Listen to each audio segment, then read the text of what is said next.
Good morning class. I am your English teacher of class 8th. In the previous video we have did chapter number 1, which is the sentences, which is on page number 5. Now in this video we will do chapter number 2, subject verb predicate, which is on page number 9. Open page number 9. Yes, so let's start the chapter. Subject and predicate. सब पहले मैं clear कर दूँ what are subject and predicate, वो हमें chapter को पढ़ के पता चल जाएगा। तो हम चैप्टर को करते हैं। A sentence is made up of 2 parts. जो सेंटेंस है उसके कितने पार्ट्स होते हैं? 2 पार्ट्स होते हैं। Kinds, I am not talking about kinds. Kinds तो 4 होते हैं जो मैंने पिछले चैप्टर में बताया था, लेकिन पार्ट्स जो होते हैं वो 2 पार्ट होते हैं, which is subject and second is predicate. Subject क्या होता है, हम सब्जेक्ट के बारे में पढ़ेंगे। The subject of a complete sentences is who और what the sentence is about and the predicate tells about that subject. Subject क्या होता है, कौन और क्या, किसके बारे में पूरा सेंटेंस है, मतलब जिसके बारे में भी पूरी बात हो रही है, वो क्या है आपका सब्जेक्ट। और प्रेडिकेट क्या है? प्रेडिकेट जो सब्जेक्ट के बारे में बता रहा है, पूरे सेंटेंस में जिसके बारे में बात हो रही है वो है सब्जेक्ट, और प्रेडिकेट पूरे सब्जेक्ट के बारे में बता रहा है। आया समझ? सेंटेंस के बारे में सब्जेक्ट बताता है और पूरे सब्जेक्ट के बारे में प्रेडिकेट बताता है। ये बात सब्जेक्ट की बात क्यों हो रही है और सब्जेक्ट है क्या सेंटेंस में, किसके बारे में हो रही है, क्या बात हो रही है, ठीक है। Thus the part of the sentence about which something is said is it is subject. वो पार्ट ऑफ द सेंटेंस जिसके बारे में बात हो रही है वो क्या है, सब्जेक्ट। एग्जाम्पल्स देख लेते हैं। द डॉग रैन, इसमें सब्जेक्ट क्या है, the dog, because the dog के बारे में बात हो रही है, कुत्ते के बारे में बात हो रही है यहाँ पे, इसीलिए द डॉग जो रैन था वो किसके ऊपर था, सब्जेक्ट के ऊपर, तो ये क्या हो गया, रैन, प्रेडिकेट। बी देख लेते हैं। The tall man jumped on the table, जो टॉल मैन है किसके बारे में बात हो रही है, टॉल मैन के, तो सेंटेंस में टॉल मैन के बारे में बात हो रही है, तो वो हो गया सब्जेक्ट। और जम्प्ड ऑन द टेबल ये किसके बारे में था, ये सब्जेक्ट के बारे में था। ये डोंट बी कंफ्यूज, ये पूरा सेंटेंस है जैसे, ठीक है।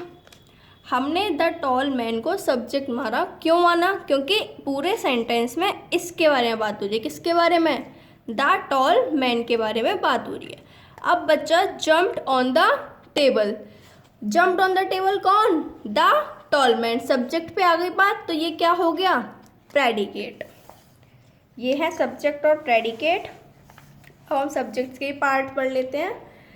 Subject and it's part.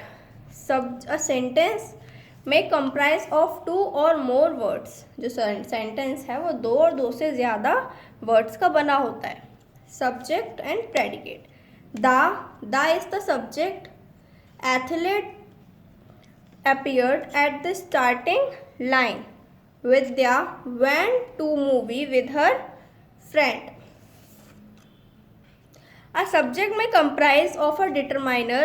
Determiner क्या होते हैं, जैसे a, an, this, that, those, these, your, my, his, her, their, its, etc. ये सब क्या है, determiners. Adjective मतलब विशेषण, किसी चीज़ की क्वालिटी बताते हैं ना एडजेक्टिव, किसी वर्ड की, जैसे white, black, good, honest, etcetera, ये एडजेक्टिव्स हो गए। Noun a person, place, thing, animal और quality. Adjective phrase, wearing a white kurta, etcetera. Quantifier मतलब जो क्वांटिटी बताते हैं कि वो पूरा प्रॉपर नहीं बता रहे कि कितना है, लेकिन वो बता रहे कि इतना, मतलब एक नंबर न्यूमेरिकल में नहीं बताते, सिर्फ उसकी क्वांटिटी बताते हैं। जैसे मच में कुछ पता चल रहा है कि बहुत है बस। सम, अ लॉट ऑफ, लिटिल, छोटा है, कितना छोटा है नहीं पता चल रहा है बट लेकिन छोटा है। Few, plenty, most, all, etcetera. ये आपकी ऐसे ही इसमें से एग्जाम्पल्स टेबल बन, जैसे एक सेंटेंस इन चीज़ों का बना होता है। किन चीज़ों का? Determiner, adjective, adjective phrase, noun and quantifier. जैसे हम देख लेते हैं एग्जाम्पल, डिटरमाइनर है इसमें द, एडजेक्टिव है ब्यूटीफुल, नाउन है चाइल्ड, एडजेक्टिव फ्रेज है playing with a bat, predicate क्या है? Is my son. Because subject ये सब है और सब्जेक्ट के बारे में यहाँ बात हो रही है। अब ये देख लेते हैं, जैसे हम on page number 10. In some cases, a gerund can also work as a subject. अब हम gerund क्या होता है वो पढ़ेंगे। कुछ केसेस में gerund जो होते हैं वो भी gerund वो होते हैं जो इस verbs में ing लग जाता है, that are called gerund। जैसे subject हमने running is a good exercise, इसमें subject क्या है? इसमें subject running है। रनिंग किसी इंसान की है? नहीं, running it is a type of gerund. तो ये कभी कभी जीरंड्स भी सब्जेक्ट बन जाते हैं। जैसे टेलिंग लाइज कोई इंसान है? नहीं, ये एक जीरंड है, तो जो भी क्या बन गया है? सब्जेक्ट। Is bad. कुछ में इन्फिनेटिव मतलब जो भी सेंटेंस किससे स्टार्ट होता है? सो भी टू से, जैसे टू वर्क, टू अर्न, ठीक है। कभी कभी इन्फिनेटिव से भी सब्जेक्ट स्टार्ट हो जाते हैं। अभी हम किसकी बात कर रहे थे? सब्जेक्ट की। Now come to the predicate, the part of the sentence which tells about something about the subject. वो पार्ट सेंटेंस का जो सब्जेक्ट के बारे में बताता है is called predicate. Example first, the swimmer dive into the pool. जो swimmer था वो पूल में गिर गया, वो मतलब तैर रहा है, तो इसमें किसकी बात हो रही है? द स्विमर की। तो ये हो गया सब्जेक्ट। फिर dive into the pool, subject की बात हो रही है। किसके बारे में? द स्विमर की तो बात हो रही है, स्विमर क्या है? सब्जेक्ट। तो ये पूरा हो गया आपका प्रेडिकेट, ब्लू जो वो है हाईलाइटेड। अब हम सब्जेक्ट्स के पार्ट पढ़ रहे थे, अब हम पढ़ेंगे प्रेडिकेट के parts. Predicate and its parts. Just like subject, the predicate also comprises of one और मोर वर्ड्स। जैसे सब्जेक्ट के जैसे प्रेडिकेट भी एक या ज़्यादा वर्ड्स का हो सकता है।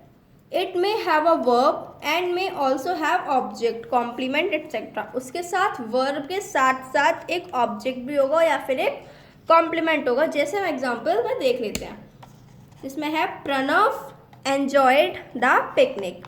तो प्रणव कौन है इसमें? प्रणव है सब्जेक्ट, क्योंकि प्रणव के बारे में बात हो रही है। वर्ब वो कुछ काम कर रहा है, वो एंजॉय कर रहा है, और जो बचा हुआ है वो क्या है आपका? The picnic. Pranav enjoyed the picnic. जैसे हम सेकंड देख लेते हैं, she sent him a gift. She जो है वो सब्जेक्ट है, सेंट है वर्ब भेजना, और इनडायरेक्ट ऑब्जेक्ट मतलब पूरा सीधे साधे नहीं बता रहा है वो ऑब्जेक्ट, तो वो है हिम। डायरेक्ट ऑब्जेक्ट है a gift. You are lucky. You तो क्या है? Subject. Are verb and complement is lucky. तो ये आपने 3 एग्जाम्पल देख लिए। Now you have to read this chapter once again, and in the next video we will do the exercises of this chapter. Thank you class and have a nice day. Goodbye.